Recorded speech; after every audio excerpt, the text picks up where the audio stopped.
In the past year, more than 35 states have introduced more than 150 bills limiting what schools can teach about race, politics, and American history. That's according to Tracking by PEN America, a nonprofit that advocates freedom of expression. For many educators in those states, it's made teaching Black History Month especially fraught. NPR's Anya Steinberg has this story. Students in the gospel choir at Meadow Creek High School are rehearsing for their annual performance of African American spirituals.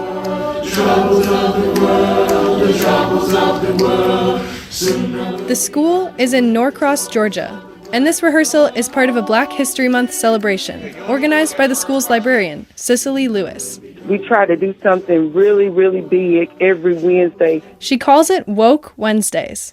There's a head wrapping station, a storybook station, and performances by the jazz band, drama department, and more. Lewis says she was inspired by her days as an English teacher. I know when the kids are not getting something, and when we would do Black history in the class and they have to do a report, they were just regurgitating information. This will be her third annual celebration, and she hopes it makes Black history come alive for her students. But it's been trickier to navigate this year, in the middle of all the political turmoil over school curriculum. So far this year, 4 bills have been introduced in Georgia that would ban teaching concepts that cause, quote, guilt, anguish, or any other form of psychological distress because of a student's race, sex, or identity.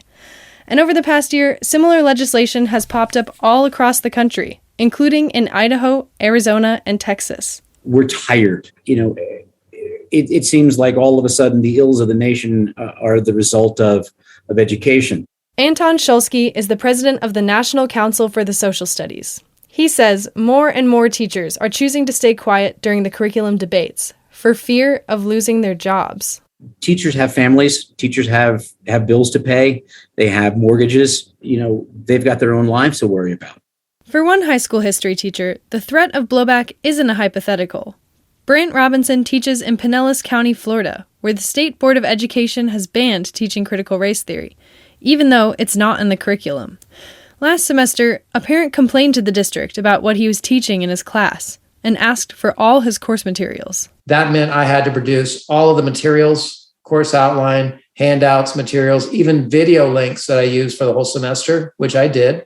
The district dismissed the complaint, and Robinson says he hasn't changed how he's teaching, but he understands why educators would want to be cautious. I think for a lot of teachers, they're definitely more wary because the last thing they want is for an administrator to come in and say, a parent called and they said you made some comments, about something, you got to be really careful, right?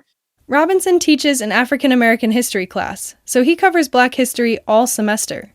But not every teacher can do that and still meet the social studies curriculum's learning targets. Black History Month doesn't really mean much in a school if you're not really given the license and the freedom to really go in depth about anything you're teaching. Patrick Mugen teaches in the same district and says the speed of the curriculum has made it difficult to dedicate the time he wants toward planning for Black History Month. I don't know.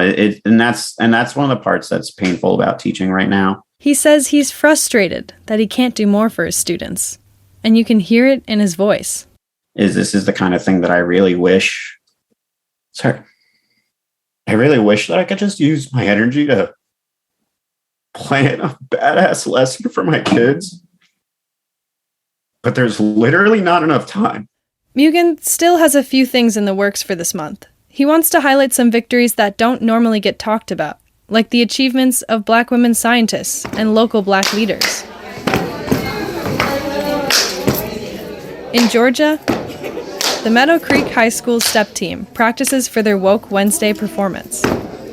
Librarian Cicely Lewis says the school has been supportive of her Black History Month celebrations, despite the political debate around what can be taught in schools.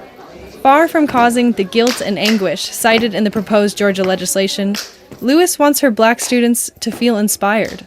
And our history is not just about slavery. Our history spans beyond that, and that our history is rich and that they have reason to celebrate and they should be proud. Anya Steinberg, NPR News.